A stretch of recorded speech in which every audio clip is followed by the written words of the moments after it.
أعوذ بالله من الشيطان الرجيم. بسم الله الرحمن الرحيم.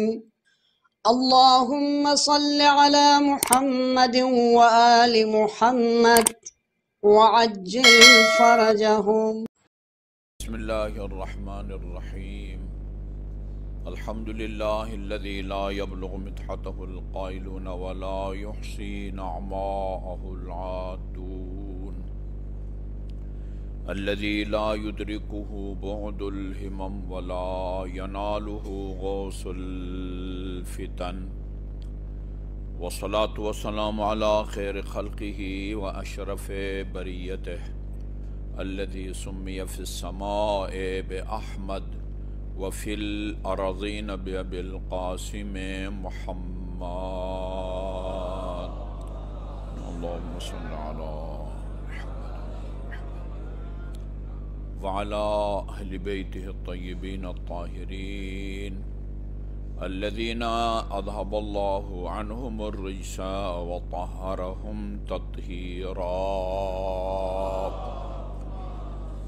اللهم صل على محمد وآل محمد واللعن الأبدي على أعدائهم أجمعين. أما بعد، فقال الله الحكيم بسم الله الرحمن الرحيم: وشاركهم في الأموال والأولاد. درود بھیجیے محمد وآل محمد پر. اللهم صل على محمد وآل محمد. روز قیامت رسول اسلام صلی اللہ علیہ وآلہ وسلم کی خدمت میں جو ہدیہ ہم پیش کر سکتے ہیں یا پیش کرنے کا حکم دیا گیا ہے وہ فحش گوئی سے پرہیز ہے. فحش گوئی سے پرہیز یہ وہ عمل ہے جو ہم روز قیامت ان حضرت صلی اللہ علیہ وآلہ وسلم کی خدمت میں بطور ہدیہ پیش کر سکتے ہیں. بدزبانی یہ دو قسم کی ہوتی ہے، یعنی ناشائستہ اور بے حیائی پر مشتمل اعمال کا نام، اعضائے بدن کا نام، یہ فحش گوئی کے زمرے میں آتا ہے. ایک سب و شتم وہ گالی گلوچ ہے. گالی گلوچ، ماں کی گالی دینا، بہن کی گالی دینا. وہ پنجاب کا ایک علاقہ ہے جس میں میں نے بچپن کا ایک حصہ گزارا ہے. ادھر پھوپھی کی بھی گالی دی جاتی ہے. ماں بہن کی گالی تو عام ہے، پھوپھی کی بھی گالی دی جاتی ہے. گالی بعض اوقات قذف کے زمرے میں آتا ہے. قذف سورہ نور میں قذف، کسی خاتون پاک دامن اور بے گناہ خاتون پر بدکاری کا الزام لگانا، یہ قذف کہلاتا ہے. شریعت نے اس سے قبیح اور قابل عمل اس کو، وہ ایک خطیب کہہ رہے تھے کہ آیت اللہ انصاری تہران میں بہت بڑے مجتہد تھے، انہوں نے اپنے درس میں کہا کہ میں صرف ایک دفعہ جو ہے نا اس قبیح عمل کا نام زبان سے لوں گا، پھر بار بار مجھ سے نہیں لیا جاتا، میرا بدن کانپ جاتا ہے اس فعل قبیح بدکاری کے نام سے. لہذا میں اشارہ کنایہ سے گزر جاؤں گا، آپ لوگ سمجھ جائیں، کیونکہ یہ اس لفظ کو زبان پر لانا بھی جو ہے نا وہ مشکل ہوتا ہے. شریعت نے اس کو ثابت کرنے کے مخصوص طریقے بتائے ہیں. اس کی سزا قتل ہے، اس کی سزا قتل ہے، بدکاری کی سزا قتل ہے. البتہ اگر بدکاری کرنے والا شادی شدہ ہے تو اس کی سزا الگ ہے، غیر شادی شدہ ہے تو اس کی سزا الگ ہے، لیکن یہ سزا اس وقت دی جاتی ہے جب وہ ثابت ہو جائے، اور اس کا شرعی طور پر ثابت ہونا یعنی بہت مشکل ہے، ناممکن نہیں کہہ سکتے۔ ناممکن تو یہ ہے کہ یہ ابھی 12:35 پہ یہ مسجد امام بارگاہ کا حال تاریک بھی ہو اور روشن بھی ہو، یہ ناممکن ہے، محال ہے، جس کو عربی میں ممتنع کہا جاتا ہے۔ خاتون جنت علیہ الصلوۃ والسلام کا فرمان ہے، اللہم صلی علی محمد و آل محمد، اللہ تعالیٰ کا دکھائی دینا ممتنع ہے، محال ہے، دنیا میں بھی ممتنع ہے، اسی طرح ممتنع ہے جس طرح ایک ہی وقت میں ایک جگہ کا تاریک ہونا اور روشن ہونا، یہ جس طرح محال اور ممتنع ہے، اللہ تعالیٰ کا دکھائی دینا بھی وہ ممتنع ہے۔ ممتنع نہیں کہیں گے، محال نہیں کہیں گے، بہت مشکل ہے، بہت مشکل ہے ثابت ہونا۔ چار آدمی وہ اس مخصوص عمل کو اپنی آنکھوں سے دیکھیں تو گواہی دے سکتے ہیں۔ جب وہ گواہی دیں گے یہ چار عادل، پھر اس کو سزا دی جائے گی، ایک صورت میں 100 کوڑے اور ایک صورت میں سنگسار۔ کوڑے کے نتیجے میں بندہ کی موت واقع نہیں ہوتی، لیکن سنگسار کا مطلب یہ ہے کہ اس کو آدھے بدن کو زمین میں گاڑ دیں اور لوگوں کو پتھر دیں، چاروں طرف سے پتھراؤ کریں اور اس کو جان سے مار دیں، اس کو سنگسار کہتے ہیں۔ سنگسار اگر شرعی طریقے سے ثابت ہو، اس کا اظہار کرے بندہ اور عادل کے سامنے، قاضی کے سامنے گواہی دے، پھر وہ اس کو سزا دے گا۔ لیکن ثابت نہیں ہے اور کچھ شواہد کی بنیاد پر جو ہے نا، علامتوں کی بنیاد پر جو ہے نا وہ ایک دوسرے کے ساتھ آنا جانا، ایک کمرے میں آنا جانا، یہ اس کی وجہ سے اس پر اگر الزام لگائے وہ قذف کہلاتا ہے، اور سورہ نور کے مطابق جو کسی پر بے بنیاد الزام لگاتا ہے شرعی ثبوت کے بغیر، اس کی سزا 80 کوڑے ہیں۔ اس معاشرے میں نہ معلوم کتنے لوگ ہیں جو 80 کوڑوں کے جو ہے نا وہ مستحق ہیں۔ یعنی بہن کی گالی دینا یہ قذف کے زمرے میں آتا ہے، ماں کی گالی دینا یعنی ماں پر نعوذ باللہ یا بہن پر یعنی بدکاری کا الزام ہے۔ یعنی یا تو آدمی پاگل گالی کا معنی ہی نہیں سمجھتا ہو تو وہ الگ بات ہے، ورنہ اگر گالی دیں تو اس کی وجہ سے جو ہے نا وہ قذف کے زمرے میں آ سکتا ہے، اور قذف کی سزا جو ہے وہ کسی کو بھی گالی دینا جائز نہیں ہے۔ مسلمانوں کا کوئی فرقہ ہو، کافر، یہودی، کسی کو بھی گالی دینا وہ جائز نہیں ہے۔ بلکہ میں ابھی آیت اللہ دستگیر کی کتاب وہ گناہان کبیرہ پڑھ کے آ رہا تھا، بعض روایات میں ہے حیوانات کو بھی گالی دینا جائز نہیں ہے۔ یعنی اس کا تجزیہ اور تحلیل میں نہیں کر سکتا، یہ ادھر بھی جو ہے نا وہ غلط بیانی ہوتی ہے، ادھر بھی جو ہے نا بے بنیاد الزام وہ لگ جاتا ہے۔ یہاں تک ہے بعض روایات کے مطابق حیوانات کو بھی گالی دینا وہ جائز نہیں ہے۔ گالی دینا الگ ہے، فحشگوئی الگ ہے، فحشگوئی الگ ہے۔ غلط کام کا ذکر کرنا، غلط نازک اعضاء کا نام لینا، یہ فحشگوئی کے زمرے میں آتا ہے۔ روایات بہت ہیں، صرف ایک روایت میں آپ کی خدمت میں عرض کرتا ہوں جو رسول اکرم صلی اللہ علیہ وآلہ وسلم سے منقول ہے۔ اللہم صلی علی محمد و آل محمد، یہ اصول کافی میں ہے، اصول کافی غالباً جلد نمبر 2 میں ہے۔ فرمایا ان اللہ حرم الجنت علی کل فحاش بذی، اللہ تعالیٰ نے ہر فحشگو، فحش بکنے والے اور بد زبان، بذی، اس پر جنت کو حرام قرار دیا ہے، جنت کو حرام قرار دیا ہے۔ قلیل الحیا، عام ہے نا بے حیا، بے حیا، قلیل الحیا، ایک تو بے حیا ہے، حیا نام کی کوئی چیز ہی نہیں ہے، سڑکوں پر جو ہے نا پھرتی رہتی ہے، میری مرضی، میرا بدن یا میرا جسم، ان میں حیا نام کی کوئی چیز بالکل نہیں ہے، یا ہے لیکن کم ہے۔ یہاں پر مکمل بے حیا کا ذکر نہیں ہے، قلیل الحیا ہے، قلیل الحیا ہے جی، جو اس طرح بینر لے کے مظاہرے کرتی ہے، ان میں حیا نام کی کوئی چیز ہی نہیں ہے۔ لیکن جو خاتون مکمل طور پر ایسے ہی وہ بے شک نماز وغیرہ بھی پڑھتی ہے لیکن وہ سر برہنہ نکلتی ہے اور یا آدھے سر کے بال باہر ہوتے ہیں، اس کو آپ کو حق پہنچتا ہے کہ اسے کہیں کہ یہ قلیل الحیا ہے۔ باحیا خاتون کبھی بھی اس طرح جو ہے نا وہ بے پردہ نہیں رہتی، نیم عریان جو ہے نا وہ باہر نہیں نکلتی۔ بے شک سڑکوں پر حجاب کے خلاف نہ آئے، بے شک جو ہے نا وہ حجاب کے خلاف وہ نہ کرے۔ میں نے ایک دفعہ پروگرام دیکھا ہے پتہ نہیں کس چینل پر، ایک خاتون جماعت اسلامی کی تھی اور وہ حجاب کے حق میں بول رہی تھی، اور ایک خاتون بالکل مردوں کی طرح اس نے جو ہے نا وہ کٹنگ کرائی ہوئی تھی۔ اسلامی مملکت کے اندر مناظرہ کرایا جا رہا ہے، ایک خاتون حجاب کے حق میں اور ایک خاتون حجاب کے خلاف۔ حجاب کے خلاف جو خاتون دلائل دے رہی ہے وہ بغاوت کر رہی ہے اسلام سے اور قرآن سے اور رسول اکرم صلی اللہ علیہ وسلم سے۔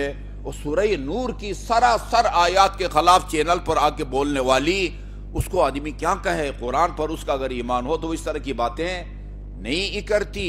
بے حیا اور قلیل الحیا، اور اسی طرح فحشگو، بد زبان، فحشگو اور بے حیا یا کم حیا پر اللہ تعالیٰ نے جنت کو حرام قرار دیا ہے۔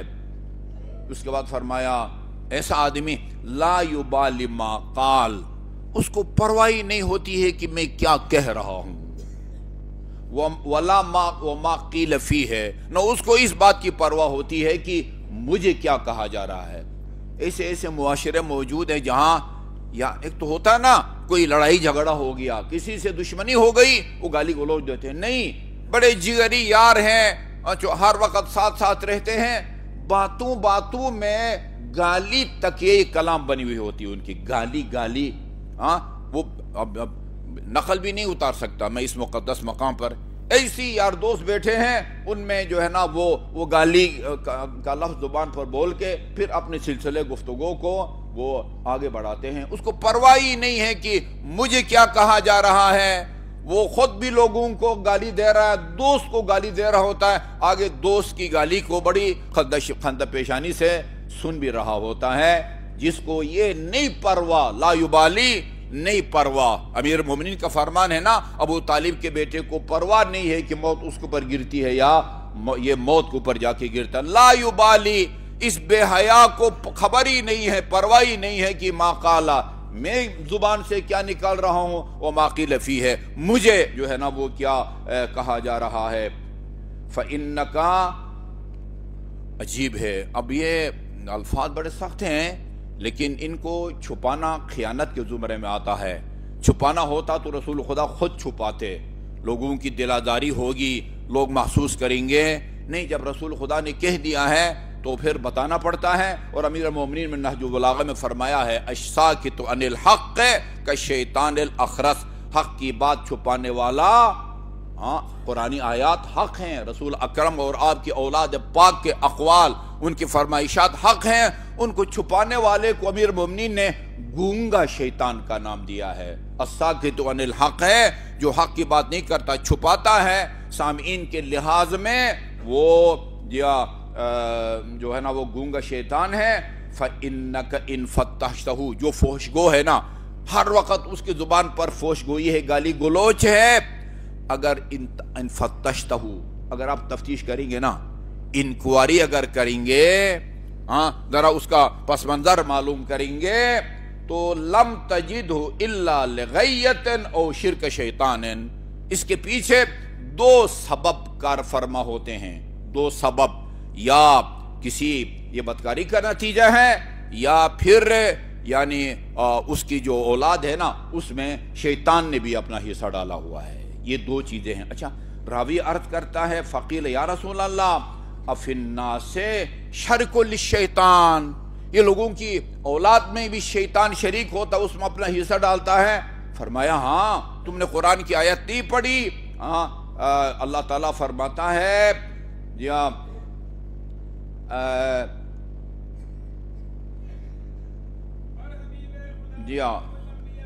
وشارکہم، اللہم صلی اللہ محمد وآل محمد، اللہم صلی اللہ محمد وآل محمد۔ قرآن کی آیت ہے وشارکہم فی الاموال والاولاد، کلیئر جسے کہتے ہیں نا کلیئر. اللہ شیطان سے کہتا ہے وَشَارِكْهُمْ فِي الْأَمْوَالِ وَالْأَوْلَادِ, لوگوں کے مال میں بھی اپنا حصہ ڈالو اور اولاد میں بھی اپنا حصہ ڈالو. اللہ رحمت نازل کرے, رضائے الہی ان کو شامل حال ہو. شیخ محسن علی نجفی رحمت اللہ علیہ اسی آیے کریمہ کے ذیل میں مختلف حوالوں سے, شیعہ حوالوں سے, سنی حوالوں سے لکھا ہے انہوں نے کہ جس کے دل میں علی کا بغض و دشمنی ہو اس کی اولاد میں شیطان کا حصہ ہوتا ہے. کنفرم ہے, یہ بہت ساری روایات چینلوں پر بھی جو ہے نا وہ آپ وہ سنتے رہتے ہیں. یہ مختلف اس کے پس منظر ہوتے ہیں, فوشگو اس کے پیچھے مختلف منظر ہوتے ہیں. جی ائمہ اہل بیت خصوصاً امیر مومنین سے دشمنی, اور یہ اس طرح کی چیزیں ہوتی ہیں جس کے نتیجے میں بندہ یا وَشَارِكْهُمْ فِي الْأَمْوَالِ, میں نے وہ آیت نہیں لکھی, جو ہے نا وہ صرف ترجمہ لکھا ہے کیونکہ کاغذ کا ٹکڑا ہے, کہیں ادھر ادھر بھی ہو سکتا ہے, اس لیے میں نے حوالہ بھی نہیں وہ نوٹ کیا ہے.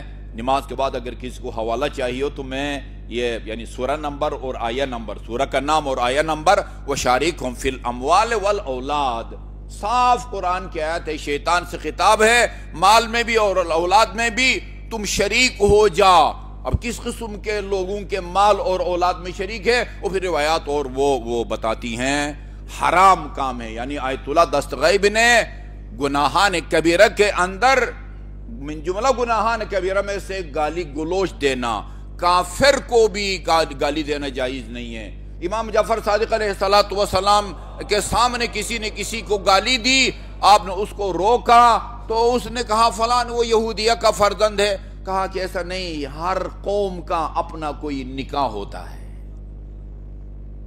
دو عیسائی یہودی جن کا اپنے مذہب کے مطابق نکاح ہوا تھا, وہ اگر بیک وقت مسلمان ہوتے ہیں اور شیعہ اثنا عشری بن جاتے ہیں, ان کو دوبارہ یہاں مسجد امام صادق آ کے وہ نکاح پڑھوانے کی ضرورت نہیں ہے. اسی سابق نکاح کی بنیاد پر شیعہ ہونے کے بعد بھی اپنے ازدواجی زندگی کو جاری کر سکتے ہیں. ہر قوم کا کوئی نکاح ہوتا ہے, لہذا گالی دینا اور مثلا ناجائز اولاد کہنا یہ جو ہے نا وہ جائز نہیں ہے.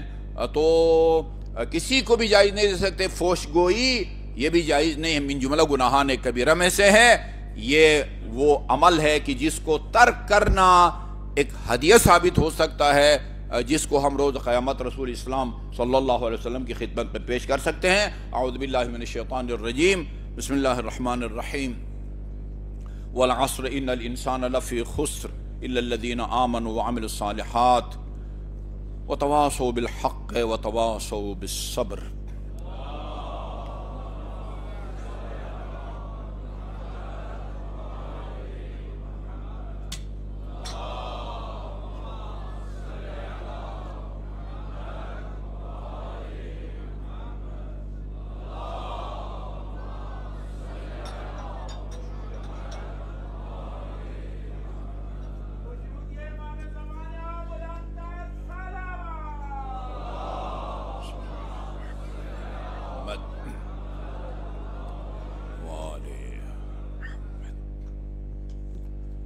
اعوذ باللہ من الشیطان الرجیم, بسم اللہ الرحمن الرحیم. الحمدللہ رب العالمین والصلاة والسلام علی خیر خلقہ محمد وآلہ الطیبین الطاہرین, ولا سیما علی ابن امہ امیر المؤمنین علی بن ابی طالب علیہ الصلاة والسلام, وعلى ابنته الصدیقة الطاہرة فاطمة الزہراء سیدۃ النساء العالمین, وعلى سبطیہ الحسن والحسین سیدی شباب اہل الجنہ, وعلى علی بن الحسین زین العابدین, ومحمد بن علی الباقر, وجعفر بن محمد الصادق, وموسى بن جعفر الكاظم, وعلی بن موسیٰ, ومحمد بن علی, وعلی بن محمد, والحسن بن علی العسکری, والخلف الحجہ المہدی المنتظر. اللہم عجل فرج وسهل مخرجہ لیملأ الارض قسطا وعدلا كما ملئت ظلما وجورا, واللعن الابدی على اعدائهم اجمعین. اما بعد, فقال اللہ الحکیم, بسم اللہ الرحمن الرحیم. انما انت منذر ولکل قوم ہاد. مومنین کرام, یقیناً آپ خواتین و حضرات، ناظرین و سامعین متوجہ ہیں، یہ تاریخیں ائمہ معصومین اور ان کی اولاد کی ولادت کی تاریخیں ہیں۔ ان تاریخوں میں جو اہم تاریخ ہے وہ ہمارے چوتھے امام اور حجت خدا امام زین العابدین علیہ الصلاۃ والسلام کے ہیں، اور اپنی روایات کے مطابق میں صحیفہ سجادیہ کے چند جملے آپ کی خدمت میں پیش کرنے کی سعادت حاصل کر رہا ہوں۔ یہ کہاوت ہے یا کسی امام کا فرمان ہے، اس کو میں سرچ کروں گا کہ اہل البیت ادرا بما فی البیت، آپ کو پتہ ہے کہ آپ کے گھر میں کیا کچھ ہے۔ اہل خانہ گھر والا سمجھتا ہے کہ میرے گھر میں کیا کچھ ہے۔ اہل بیت کی شان اور خدا کی بارگاہ میں ان کے مقام کو اہل بیت سے بہتر اور زیادہ کوئی نہیں سمجھ سکتا۔ حیرت ہوتی ہے، کوئی دعا صحیفہ سجادیہ کی ایسی نہیں ہے جو کئی دفعہ محمد اور آل محمد پر صلوات سے خالی ہو۔ ایک دعا ہے، مختصر سی دعا ہے، ایک دعا میں 15 دفعہ محمد اور آل محمد پر صلوات بھیجی امام زین العابدین علیہ السلام نے۔ اللہم صلی اللہ محمد وعلی محمد، یہی ایک کافی ہے۔ صلوات کی عظمت اور فضیلت کو سمجھنے کے لیے ایک مختصر دعا کے اندر 15 دفعہ محمد، اللہم صلی علی محمد وعلی محمد، اللہم صلی علی محمد وعلی محمد۔ مفتی صاحب رحمۃ اللہ علیہ نے لکھا ہے کہ امام زین العابدین نے دعاؤں کی صورت میں جس طرح اہل بیت اطہار علیہ السلام کے فضائل کو بیان کیا ہے، یا انتہائی شستہ اور مہذب انداز میں مناظرے کیے ہیں، شاید کوئی بڑا کا بڑا جو ہے نا وہ مبلغ اور پتہ نہیں مناظر اسلام اس طرح استدلال نہ کر سکے جس طرح امام علیہ السلام نے استدلال فرمایا ہے۔ وہ جواب سے پوچھا گیا تھا کہ لوگ جناب ابو طالب کے ایمان کے بارے میں طرح طرح کی باتیں کرتے ہیں، آپ کیا فرماتے ہیں؟ جو دلیل پیش کی ہے یہاں سے بالکل ہٹ کے ہے، وہ میرے ذہن میں آ گئی ہے، بات تو عرض کرتا ہوں۔ اور یہ مولانا کوثر نیازی نے انڈیا کی ایک مجلس میں کاش امام زین العابدین کا نام لیتے، یہ انہوں نے زیادتی کی۔ یہ نہیں فرمایا کہ امام زین العابدین نے دلیل پیش کی ہے، انہوں نے اپنی دلیل قرار دے کے اس کو بیان کیا ہے، لیکن سب سے پہلے یہ دلیل حضرت ابو طالب کے ایمان کے بارے میں امام زین العابدین نے دلیل دی ہے۔ فرمایا کہ مجھے تعجب ہوتا ان لوگوں پر جو جناب ابو طالب کے ایمان کے بارے میں شک کرتے ہیں، اگر جناب ابو طالب مومن نہ ہوتے تو جناب فاطمہ بنت اسد آخری لمحات تک آپ کی نکاح میں نہ ہوتی۔ ان کی ایمان میں کوئی مسلمان شک نہیں کر سکتا۔ سابقات فی الاسلام ہے، پہلے ایمان لانے والوں میں شامل ہے۔ جی رسول خدا کی غیرت نے کس طرح گوارا کیا جی کہ یہ جس کو ماں کہتے تھے، ماں فاطمہ بنت اسد، خود قبر میں اتر کے جنازہ پڑا، اپنے عبا میں لپیٹ کے اور اس کو دفن کیا، اس کو ایک مشرک کے نکاح میں رہنے دیتے ہیں۔ یہ مفتی صاحب مرحوم نے لکھا ہے کہ صحیفہ سجادیہ کی دعاؤں کے اندر امام زین العابدین علیہ السلام نے جو اہل بیت کے فضائل اور خدا کے بارگاہ میں ان کا شان اور مقام بیان کیا ہے، اگر ان کو جمع کیا جائے ایک الگ مستقل کتاب بن سکتی ہے۔ ان دعاؤں کے اندر جو آپ نے مین جس نقطے کی طرف، جس نقطے کو آپ نے مرکوز کیا ہوا ہے، جو لوگوں کو باور کرانا چاہتے ہیں، وہ یہ کہ امامت ایک الہی منصب ہے۔ ان دعاؤں کا خلاصہ یہ ہے، روح اور نچوڑ یہ ہے، امامت وہ نبوت اور رسالت کی طرح ایک الہی منصب ہے۔ جس طرح نبی اور رسول اللہ بناتا ہے، اسی طرح امام بھی اللہ بناتا ہے۔ اور یہ کہ جس کو اللہ تعالیٰ نبی بنائے یا رسول بنائے یا امام بنائے، اس کو کن کن کمالات فضائل سے آراستہ ہونا چاہیے اور حامل ہونا چاہیے، اس چیز کو امام علیہ السلام نے ان دعاؤں میں بیان کیا ہے۔ وہ کسی جمعہ کے خطبے میں اس طرح بیان نہیں کر سکتے تھے، عید کے خطبے میں اس طرح بیان نہیں کر سکتے، محراب عبادت کے اندر بیٹھ کے قیامت تک آنے والی نسلوں کو بتایا کہ امامت کا کیا مقام ہے، اور جو امامت کے منصب پر فائز ہوتا ہے ان کن کمالات کا اس کو حامل اور اس پر مشتمل ہونا چاہیے۔ یہ دیکھیے ختم قرآن کی دعا ہے، ختم قرآن کی دعا، ابھی رمضان مبارک کی آمد ہے، ایک آیت کی جب تلاوت کرتے ہیں قرآن کے اندر مدہامتان فبأي آلاء ربكما تكذبان، باقی مہینوں میں 30 سپاروں کی تلاوت کے برابر یا اس سے افضل ہے۔ اب یہاں پائیں گے ختم قرآن کے بعد ایک دعا پڑھی امام علیہ السلام نے، کیا پڑھنی چاہیے؟ دیکھیں ختم قرآن کی دعا ہے، اور اس کے اندر کس انداز میں اور کس حکمت عملی کے تحت اہل بیت اطہار علیہ السلام کی شان بیان کی ہے۔ اللہم انک انزلتہ علی نبیک محمد، پڑھنے والے اس قرآن کو تو نے اپنے نبی محمد مصطفیٰ صلی اللہ علیہ وآلہ وسلم پر نازل فرمایا ہے۔ اچھا جی، مجملہ اجمال کے ساتھ سربستہ، پتہ نہیں اجماع کتنے فیصد جو ہے نا سمجھتے ہیں، یعنی قرآن میں ایک جلدی ایک مثال دیتا ہوں، خدا نے اجمال کے ساتھ فرمایا ہے نماز پڑھو، اقیم الصلاۃ لدلوک الشمس، اقیم الصلاۃ وآتوا الزکاۃ، اجمال کے ساتھ کتنی رکعتیں پڑھنی ہیں، صبح کی کتنی ہے، ظہر کی کتنی ہے، عصر کی کتنی ہے، مغرب کتنی ہے، رکوع میں کیا پڑھنا ہے، سجدے میں کیا پڑھنا ہے، حتیٰ نماز میں رکوع بھی ہوا کرتا، سجدہ بھی ہوا کرتا ہے، وہ قرآن میں اس کا ذکر نہیں ہے، اجمال کے ساتھ بیان کیا ہے۔ اللہ تعالیٰ نے قرآن میں باقی شریعت کے تمام احکام کی تفصیل کو اللہ تعالیٰ نے اپنے نبی پر بذریعہ وحی نازل فرمایا ہے۔ جی، یہ وہ قرآن ہے کہ جس کو اللہ تعالیٰ نے اپنے نبی پر تو نے نازل فرمایا ہے مجملہ، اختصار کے ساتھ سربستہ، وَأَلْحَمْتَهُ عِلْمَ عَجَائِبِهِ مُكَمَّلًا، بعد میں بذریعہ یہ الہام وہ قرآن کی عجائبات کو، عجیب اسرار اور رموز کو، شریعت کے مفصل احکام کو بذریعہ یہ الہام تو نے اپنے نبی پر جو ہے نا وہ اتارا۔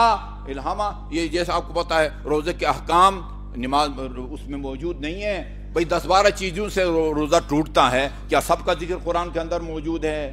9 چیزوں میں آپ زکوٰۃ دیتے ہیں، کیا 9 چیزوں کا ذکر قرآن کے اندر موجود ہے؟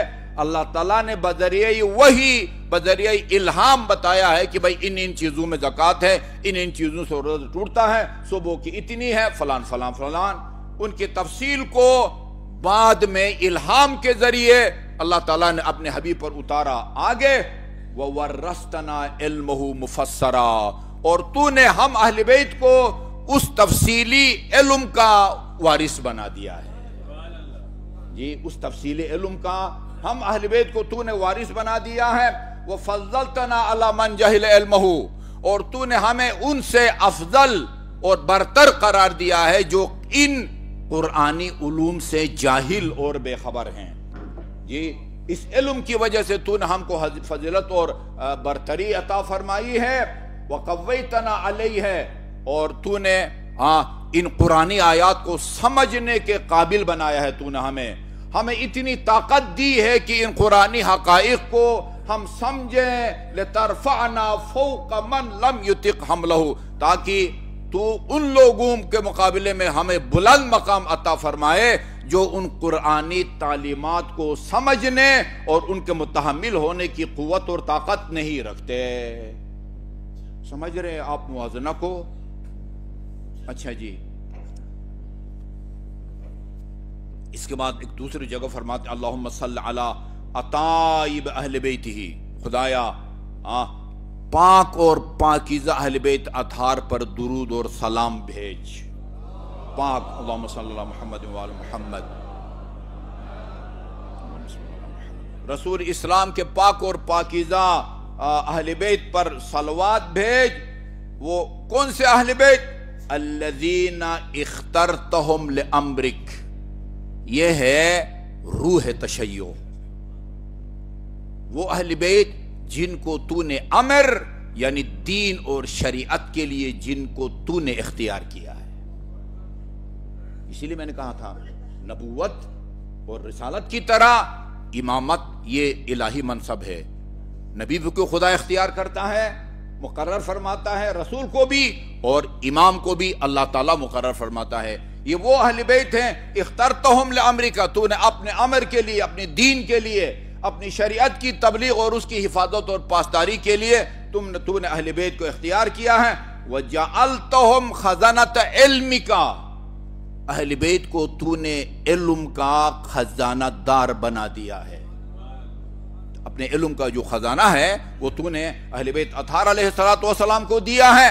یہی وجہ ہے آپ دیکھیں گے رسول اکرم سے لے کر امام زمان تک کوئی واقعات داستان آپ کو ایسے نہیں مل سکتا کہ کسی نے کسی امام سے کوئی پوچھا ہو اور آپ نے ذرا بھر تأمل فرمایا ہو، سوچا ہو۔ اللہم صلی اللہ محمد وآلہ محمد۔ البتہ تاریخ بتاتی ہے رسول خدا باقی ائمہ کے بارے میں بعض ایسے سوالات ہوتے تھے، تھوڑا سا تأمل غور فرماتے تھے کہ اس کا جواب اس وقت دینا چاہیے نہیں دینا چاہیے، وہ ایک الگ بات ہے۔ لا علمی کی وجہ سے کبھی بھی کسی امام کو نہ سوچنا پڑا ہے، نہ تأمل کرنا پڑا ہے، نہ مہلت مانگی ہے۔ مطالعہ کر کے بتاؤں گا، جس طرح ہم میں بھی ایک لائیو پروگرام میں بھی بعض ایسے عجیب سوالات وہ آتے ہیں، مجھے کہنا پڑتا ہے کہ اگلے پروگرام میں جواب دوں گا، پھر کتاب میں نہ ملے نجف کم ٹیلی فون کر کے پھر میں اگلے پروگرام میں ان کو میں وہ بتاتا ہوں۔ تو یہ تو نے اپنے علم کا خزانہ دار بنا دیا ہے۔ وَحَفَظَةً لِدِينِكَ، یہ بھی بتایا کہ امام کا کام کیا ہوتا ہے۔ تو نے اہل بیت کو اپنے دین کا محافظ بنا دیا ہے، ظاہری اقتدار ان کے پاس ہو یا نہ ہو، اس کا تو نے وہ محافظ بنا دیا ہے۔ یہی وجہ ہے نا امام حسین کی طرف منسوب ہے یہ شعر، ان کان دین محمد لم یستقم الا بقتلی فیا سیوف خذینی، کوئی حسین کو مانے یا نہ مانے اللہ نے حسین کو امام بنایا ہوا ہے۔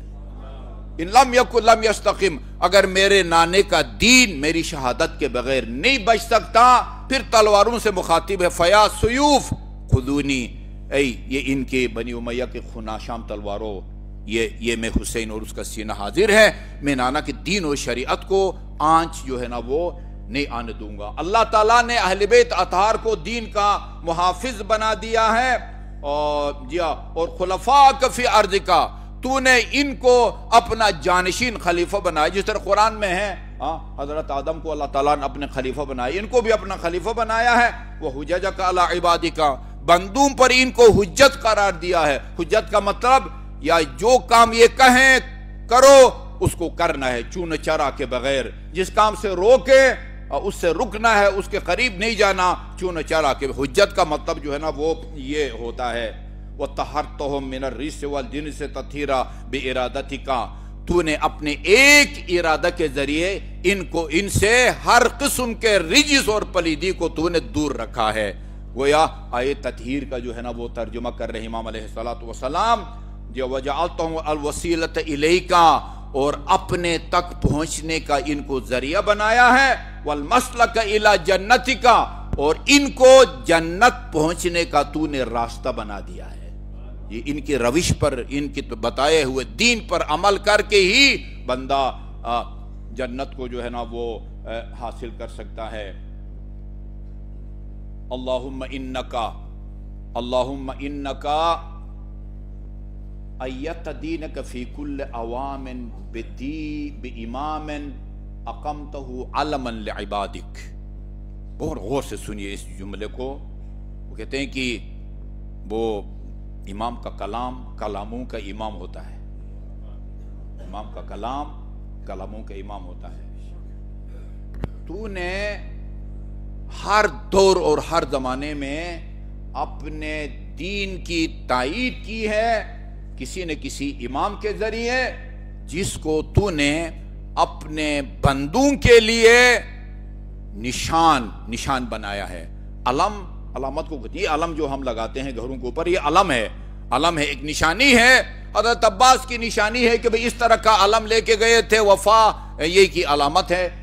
تیرے بندوں کے لیے تو نے ان کو علم اور نشانی بنا دیا ہے۔ وَمَنَارًا فِي بِلَادِكَ، اور شہروں میں ان کو گویا تو نے ہدایت کا منارہ بنا دیا ہے، تو نے اہل بیت اطہار علیہ السلام کو دیا. جس طرح منارہ کے ذریعے رہنمائی ہوتی ہے، یہ رہنمائی کرتے ہیں جی ہاں. اور اس کے علاوہ فی بلادکا بعد ان وصلت حبلہ بحبلہ، امام کے حبل اور رسی کو تو نے اپنی رسی سے ملا دیا ہے.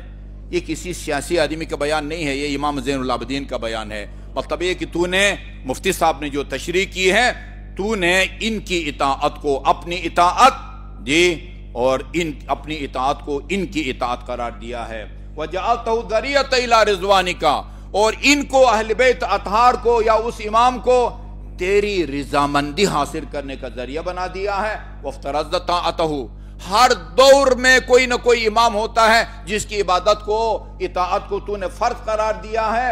اور حذرت معصیتہ، اور اس امام کی نافرمانی اور معصیت سے تو نے ڈرایا ہے، اس کے انجام سے ڈرایا ہے. وَأَمَرْتَهُ بِامْتِثَالِ أَمْرِهِ، اور اس امام کے امتثال امر اور حکم کی تعمیل کا تو نے حکم دیا ہے. وَالْإِنْتِهَاءِ عِنْدَ نَهْيِهِ، اور امام جس کام سے روکے اس سے رکنے کا تو نے حکم دیا ہے. لا يتقدمه متقدم، کسی کو امام سے آگے بڑھنے کی نہ اجازت ہے نہ پیچھے رہنے کی اجازت ہے. واللازم لهم لاحق، یہ آج کل ظہر کے موقع پر جو دعا پڑھتے ہیں اس کے اندر یہ موجود ہے. واللازم لهم لاحق، جو ان کے ساتھ ساتھ رہے گا وہی ان کے ساتھ معشور ہوگا. ان سے آگے نکلنے والا بھی گمراہ ہے اور پیچھے رہ جانے والا بھی جو ہے نا وہ گمراہ اور عذاب میں ہے.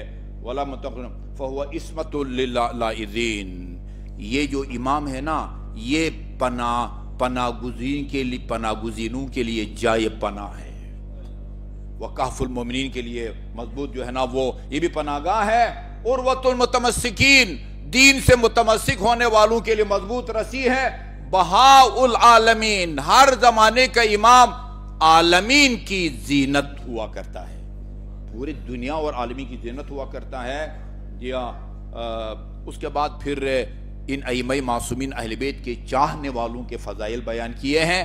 ابھی ٹائم ختم ہو گیا ہے. میں آپ سے وعدہ کرتا ہوں کہ امام علیہ السلام نے ائمہ معصومین کے محبین، ان کے چاہنے والے، ان کے اطاعت گزاروں کے شان میں جو قصیدہ پڑھا ہے آپ خواتین و حضرات کی شان میں، وہ انشاءاللہ بشرط زندگی اگلے جمعہ کے دوسرے خطبے میں عرض کروں گا. اعوذ باللہ من الشیطان الرجیم، بسم اللہ الرحمن الرحیم. اللہم صل علی محمد وآل محمد وعجل فرجہم.